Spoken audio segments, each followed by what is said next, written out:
this is a review video of everything we've read. Obviously, it'll be in broad strokes, so we really need to look at the texts. Can't just rely on what I say here because this is really just a guide to reviewing the text rather than a replacement for it. But I'll try to say something about each text and give you a sense of how it fits into the course as a whole. Here are the texts that we read: the Meno, Plato's Meno, Aristotle, some excerpts from a couple of different works of his. Brief excerpt from Sextus Empiricus and Thomas Aquinas. Then we read Descartes' method. An essay by David Hume, Kant's What is Enlightenment, Bury's History of the Freedom of Thought, and Clifford's The Ethics of Belief, and then James's The Will to Believe. Which forms, I think, a pretty interesting collection. And it really is an introduction to philosophy and with a certain emphasis on critical reasoning. Let's get back to the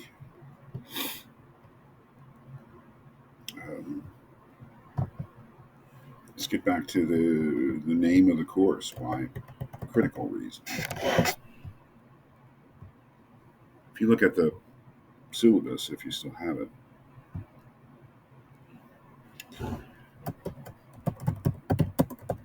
there's an explanation of what the course was really about and what its theme was. And really, it's just the theme of philosophy, which is reason's quest to achieve truth.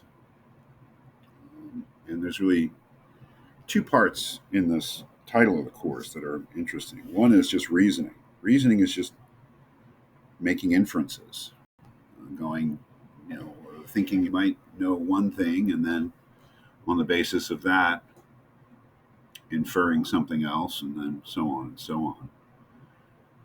But this is critical reasoning. Critical reasoning is self-reflective reasoning, really.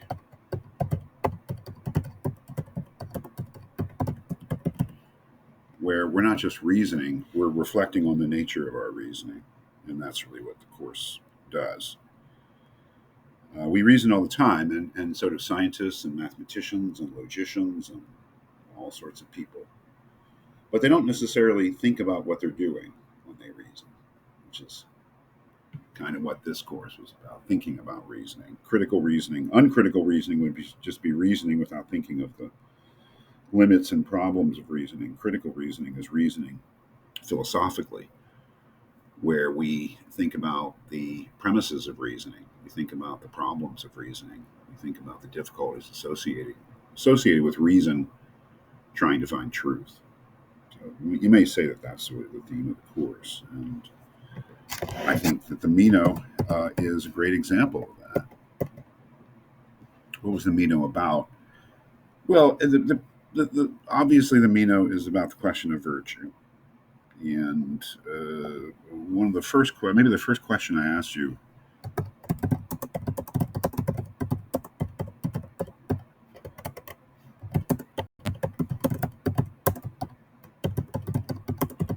something like this. What was the first logical point that Socrates makes? And that was really to try to get you to think about what logical might actually mean. And that's a difficult word, but I think you have a better sense of it now. What logical might mean in the context, at least, of this course.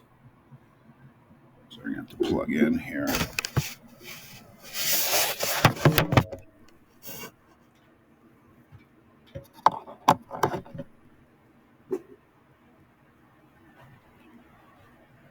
And the answer to that question, I believe, comes fairly early.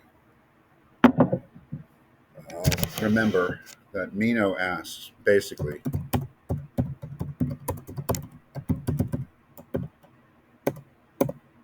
can virtue be taught? And Socrates responds, basically, by saying,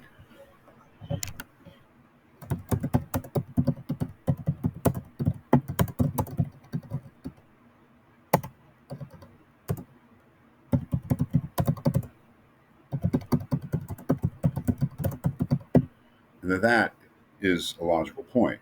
That is, that the answer to the first question, can virtue be taught, will be implied by some deeper feature of virtue or some deeper definition of virtue, and that's what he wants. We have to answer this question before we can answer that question, which is, in a sense, we have to give a proper, adequate definition of virtue, which is what Socrates wants Meno to do. And as we know, Meno's never very good at it, although I think he's better than generally people give him credit for. Um, and various attempts are made, to give an answer to that question, which for one reason or another Socrates rejects. I mean, there are valid reasons for that he has, but and then the real whammy, the center of the dialogue is, after all that, Meno asks the question.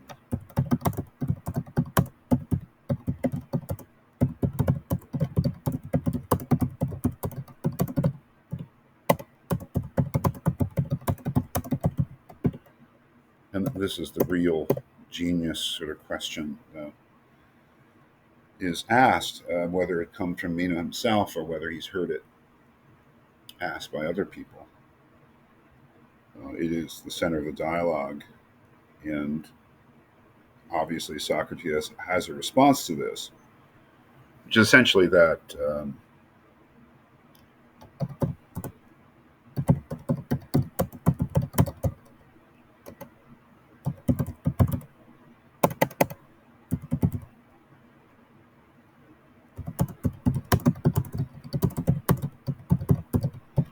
and that's a way of characterizing philosophy. Philosophy then would be the attempt to rouse these memories in us through question and answer of what we already know. It's a very extravagant theory. I don't know whether Socrates or Plato seriously believe such a thing. And Socrates himself, in the dialogue, indicates that he's not quite sure of everything that he said. But even if it's untrue, it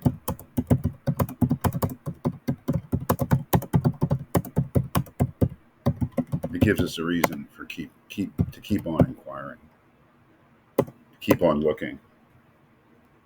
And you may say that it's sort of connects up even with what William James said, that we have to have a certain faith that truth is possible, to keep on looking for it. And that's what Socrates, I think, ultimately wants to give. However, certain questions have been raised by Meno's paradox. How can we inquire into something which we do not know at all?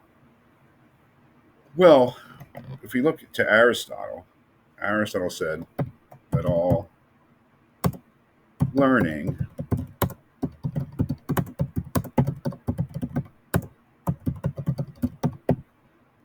all learning depends on previous knowledge. We never start from nowhere.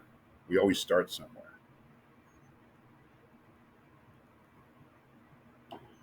That is, you might say,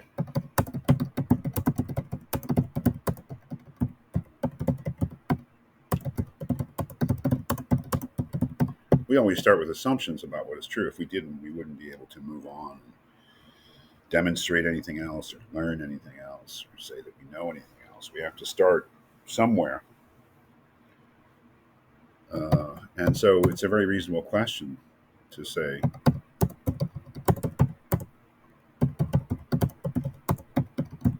well, don't we need to prove our assumptions? That's a problem.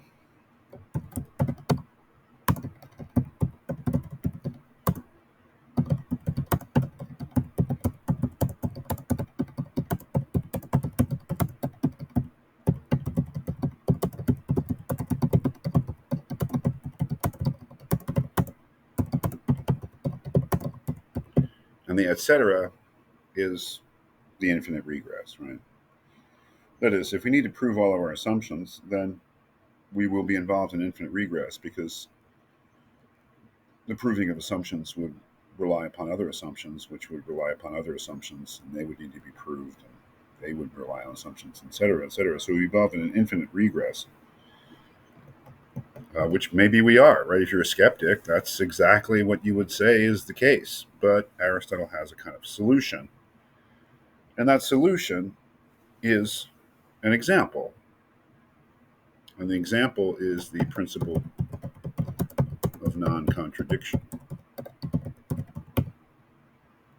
Not that it in itself solves the problem of regress, but it's an example of how we solve it. And that's essentially that it's self evidently true. It's an example of a truth which does not need to be proved to be accepted as true. It's self evidently true. We can't prove it by any deeper principle because it's as low as we can get, as far down, sort of in the foundation of our knowledge as we can get. However, it doesn't need to be proved because it's, well, I mean, what would you say? It's necessarily true, it's self evidently true, but it's a true starting point. And that may be what Aristotle wants to say.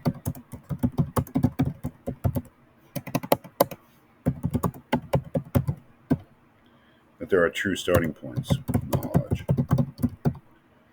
I take this to be a kind of solution to Meno's paradox. How can we inquire into something that we don't know at all? Well, because there are some things we do know, and those things are the unprovable yet self evident starting points of knowledge. It's an interesting idea. It may be true. I don't know.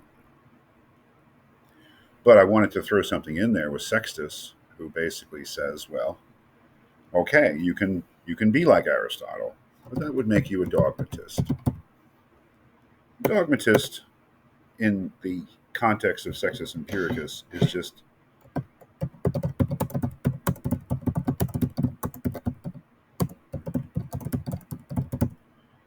means something different. Let's say in J.B. Bury's History of Freedom of Thought. But in terms of Sextus, a dogmatist is just someone who thinks that they have found the truth, and maybe they have. Maybe, and Aristotle would be a dogmatist. But Aristotle's claim that um, some principles are self-evident, it's just a claim. And if someone were to say, well,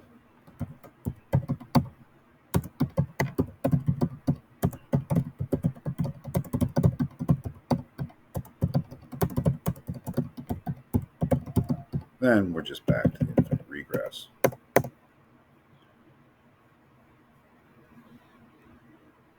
And we're skeptics in the general sense. We may believe that because ultimately we can't establish the foundations of our knowledge, that knowledge is impossible. Um, that's what skepticism basically means later. For Sextus, that would make you an academic philosopher, whereas a skeptic is the person who doesn't think they have the truth but keeps on searching. That's what he says about the skeptics. They keep on searching. So that's where we kind of left off with the modern world and sort of looked a little bit at Thomas Aquinas. Two things about Thomas. Thomas did believe in self evident truths. Like Aristotle, he was an Aristotelian. He believed that there's some things that reason can simply know um, by virtue of itself. For instance, in moral philosophy, Thomas says the first principle is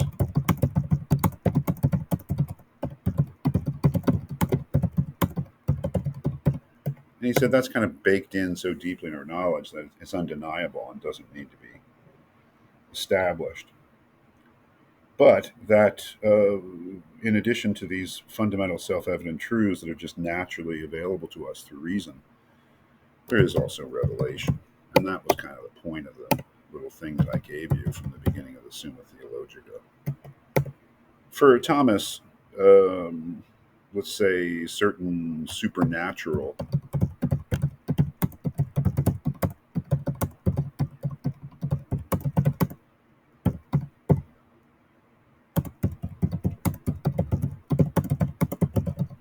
of where God comes in.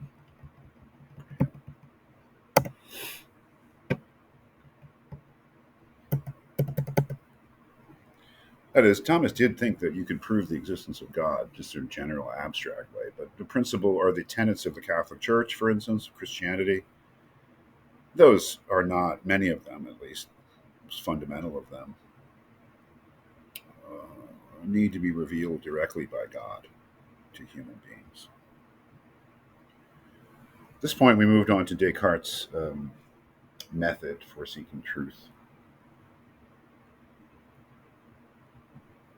It's, of course, a longer work.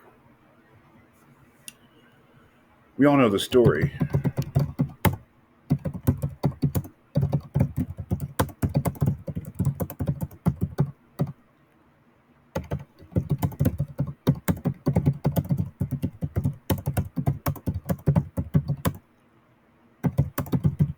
Descartes doubted everything he knew and threw aside anything that he could at all doubt. So if anything was the least bit doubtable, he would just sort of say, well, I'll treat it as false. I don't know that it's false, but I don't know that it's true, so I can't accept it as true. And this would seem to leave him in complete skepticism about everything and make him a skeptic, which he was not, because he found something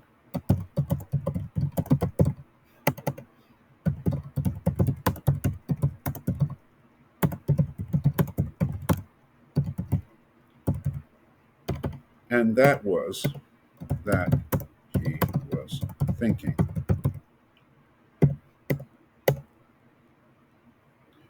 He couldn't assume that anything that he thought was true. Like, here's a thought. I'm in my study right now. Here's a thought that I have. Maybe I'm not. Maybe I'm dreaming. Maybe I'm being deceived by some evil spirit. So it just seems like I'm in my study right now. But what I can't deny is that I'm thinking something. I believe right now I can say to myself that I believe that it's the month of March. I could be wrong about that for all sorts of reasons, but I can't deny that I believe something. Some mental activity is going on. So, what Descartes realized is that although the truth of anything that he thought or seemed to perceive was still in doubt, he couldn't doubt that he was thinking or perceiving or believing whatever mental activity. And that as a result of that, he had to exist on some level. So this is where we get the famous, I think, therefore I am. I must exist. So there's a starting point. I mean, there's an undubitable or indubitable, undoubtable truth, and that's my own existence. As a thinking thing, he would say. Now, where, if anywhere, that gets us is the big question in Descartes, because I think I would go along with him in saying, I cannot doubt my own existence. I cannot doubt that I'm thinking. I can only doubt the truth, veracity of any of those thoughts. His way out of that is, his way to proceed from that, is to say that um,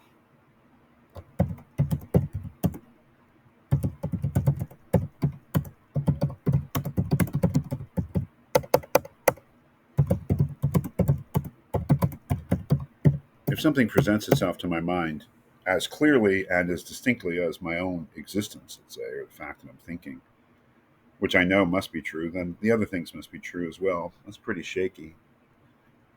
And there is a religious foundation for it. He proves the existence of God, or at least tries. And ultimately, you may say,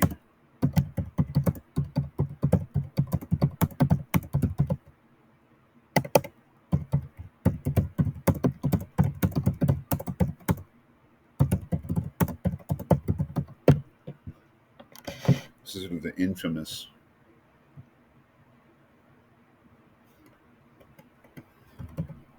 last step, I would say, in Descartes' argument.